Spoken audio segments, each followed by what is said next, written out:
Bienvenue à tous. Aujourd'hui, on se penche sur deux actualités importantes du monde du MMA, toutes fraîches du 13 juin. Oui, bonjour. Alors, on a d'un côté Ilia Topuria très confiant avant son combat contre Oliveira. Exactement. Et de l'autre, une situation plus délicate concernant Ariane Da Silva et la fin de son contrat UFC après un diagnostic médical. C'est ça. On va essayer de décortiquer un peu ces deux histoires. Et juste pour le contexte, l'UFC 317, c'est pour bientôt, le 28 juin à Vegas. Avec ce fameux combat Topuria contre Oliveira pour la ceinture poids léger, qui est vacante, rappelons-le. Voilà. Alors, commençons par Ilia Topuria. L'ancien champion plume, il déborde de confiance. Ah ça, on peut le dire. Il annonce carrément un KO au premier round. Oui, et il précise sa pensée dans une interview, je crois que c'était ESPN Déporté. Qu'est-ce qu'il dit exactement? Il dit que le style d'Oliveira est, je cite, parfait pour lui. Parfait. Ah oui. Et pourquoi donc? Parce que selon lui, Oliveira, je cite encore, n'a aucune mobilité, il ne bouge pas. Ah d'accord, donc il mise tout sur sa puissance de frappe, son knockout power comme on dit. C'est ça. Il pense pouvoir le cueillir rapidement, quoi. Bon, c'est une déclaration forte, surtout qu'il monte de catégorie. Est-ce que c'est de l'intox classique, tu vois, pour jouer sur le mental? Possiblement. Alors il y croit vraiment. Ou alors c'est une vraie analyse stratégique, cibler la mobilité supposée d'Oliveira. C'est-à-dire qu'il pense pouvoir le garder debout. C'est un pari risqué quand même face à un finisseur comme Oliveira. Exactement. Il parie sur sa puissance avant que, disons, la technique au sol d'Oliveira ne devienne un problème. Mais attention, Charles Oliveira, même s'il est underdog, il a répondu. Ah oui, qu'est-ce qu'il a dit?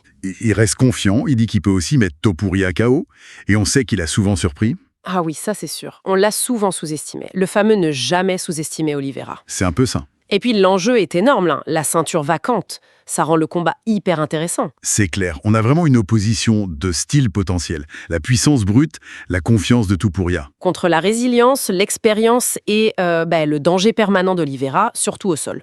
Et c'est inconnu. Est-ce que Topuria aura la même puissance, la même vitesse?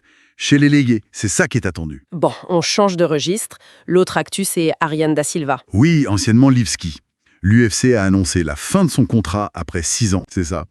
Elle était arrivée avec pas mal d'attentes.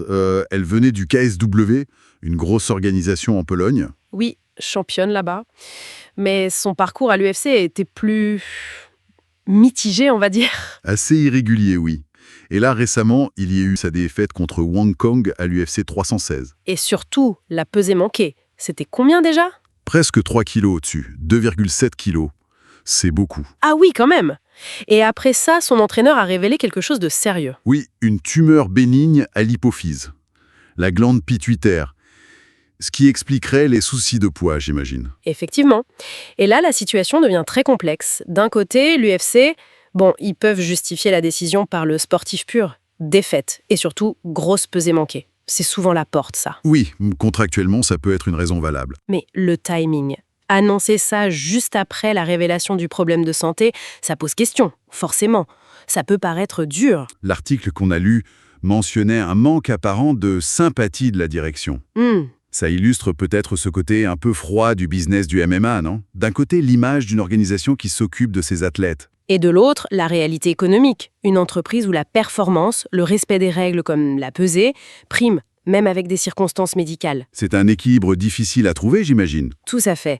C'est la dualité de ce sport, très humain, mais aussi un business très carré. Une pesée manquée, ça a des impacts directs, financiers, sportifs. Et pour Ariane Da Silva, maintenant?